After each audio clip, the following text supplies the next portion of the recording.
The meeting begins before sunrise. No invitations were sent. No announcements were made. No government official called this gathering, no institution organized it, no foreign observer was present to document it. Word simply traveled, the way word has always traveled among a people who have survived by trusting each other when they could trust nothing else, from compound to compound, from village to village, from one family head to the next. Come. We need to talk. Bring the elders. And so they come. Old men with walking sticks and worn agbatas. Middle-aged men with the particular exhaustion of people who have rebuilt before and are being asked to rebuild again. Young men standing at the edges of the gathering, listening with their whole bodies, understanding instinctively that whatever is decided in this space today will shape the rest of their lives. They gather under trees. In courtyards. In the communal spaces that have served as the parliament of the Igbo people for centuries, long before any colonial government drew lines on a map and told them who they were. No throne. No single ruler. Every man with a voice. Every elder with a seat. The old democracy, unchanged. The oldest man in the gathering speaks first. His voice is thin but his words are not. We have counted our losses. We have buried our dead. We have wept until there is nothing left to weep with. Now we must decide. What do we do? The oldest elder said. There was absolute silence. It is not the silence of people who have nothing to say. It is the silence of people who have too much to say and are choosing their words carefully because the wrong decision, made in this moment, could finish what the war started. A middle-aged man speaks. We have nothing left here. The bank took our money and gave us £20. Our houses in Lagos are gone. Our jobs, gone. The oil money will not reach us. They have made sure of that. If we stay and try to rebuild from this ground, with nothing, against a system that is actively working against us, we will spend the next 20 years becoming poorer while they become richer. Our children will inherit our poverty. And their children will inherit it from them. The second elder said. Another voice, sharper. So what are you saying? That we abandon our land? That we scatter to the winds like seeds with no root? That is what they want. They want us gone. The third elder said. I am not saying we abandon anything. I am saying we send our sons out, not to abandon the land but to rescue it. A son who goes out and finds wealth can come back and rebuild. A son who stays here and starves cannot rebuild anything. The second elder said. The argument moves around the circle. Back and forth, the way these arguments have always moved among the Igbo, with heat, with intelligence, with the fierce democratic energy of people who do not defer simply because someone is older or louder. Every angle examined. Every consequence considered. And then the oldest man speaks again. In the beginning, Eri left everything he knew to find the land of the sun. He did not know what he would find. He did not know if he would survive the journey.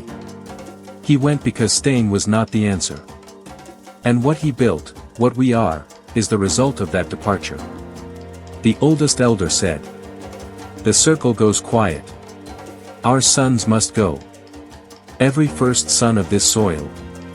They must travel far, to Lagos, to London, to America, to wherever opportunity can be found.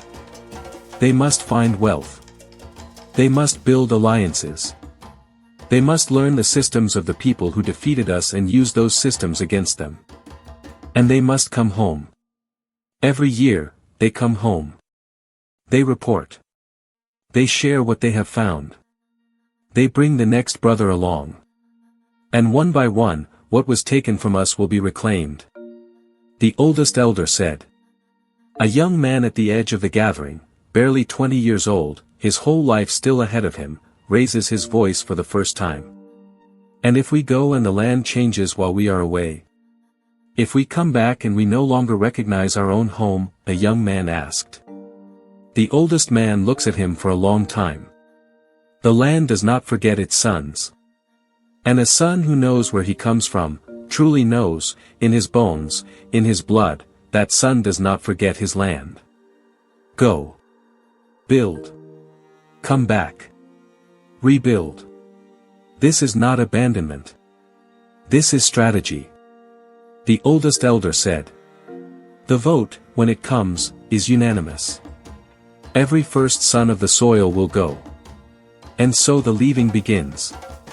It begins quietly, the way the meeting began, without announcement, without fanfare, without the kind of public ceremony that would draw attention from people who might want to prevent it. Mothers wake before dawn to pack their sons' bags. Fathers press money, whatever little there is, into their firstborn's hands. Grandmothers pull their grandsons close and whisper into their ears the kind of things that cannot be written down but must be carried in the body. You are Nwachukwu. You are a child of God.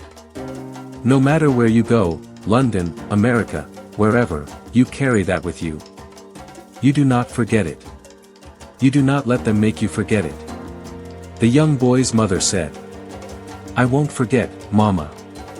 The young man replied. And you come back. You hear me? You find what you are going out to find and you come back. This land needs you. Your people need you. Promise me. His mother said. I promise. The young man replied. He boards a bus. He does not look back, not because he does not want to, but because if he looks back he will not be able to leave. And he has to leave. The decision has been made. The strategy is clear. The mission is real. And so he looks forward. They all look forward. To Lagos, where Igbo traders begin rebuilding commercial empires from scratch, starting with whatever they can carry and turning it, through sheer relentless intelligence and energy, into something substantial. To London, where Igbo students enroll in universities and graduate schools and return home with degrees and knowledge and connections that the 20-pound policy could not strip from them. To America, where Igbo doctors, engineers, lawyers, and academics build careers of such distinction that they quietly become the most educated immigrant group in the United States. Not by accident. By design. By the decision made under a tree in the eastern region in the aftermath of a war that was supposed to finish them. The diaspora spreads. Wide and deep and far. And everywhere they go, every city, every country, every institution they enter, they carry something with them that no policy and no government and no act of deliberate impoverishment can take away. The thing that Mr. Namdi will one day explain to a young student named Zimuzor in a quiet living room with a torn cushion and a wooden chair. The thing that is written in a book called AWA Genesis. The thing that the oldest elder spoke aloud under a tree at a meeting that nobody officially called and everybody knew to attend. They are Umachukwu. Children of God. From the land of the sun. And the prophecy, spoken in the oldest man's thin but unbroken voice, travels with every son who leaves. Someday, all the sons of the sun will come home. They will come back with everything they went to find. And they will reclaim what was taken. And they will rebuild what was destroyed. And the sun that shines bright on the people and land of Biafra will never, never, go down again. The oldest elder said. And the whole village echoed, Ase. The word moves around the circle like fire. Ase. Meaning, so shall it be. A generation passes. The sons travel and build and send money home and come back once a year and take the next brother with them. The diaspora deepens. The wealth slowly, painfully, accumulates. The knowledge builds. The connections strengthen.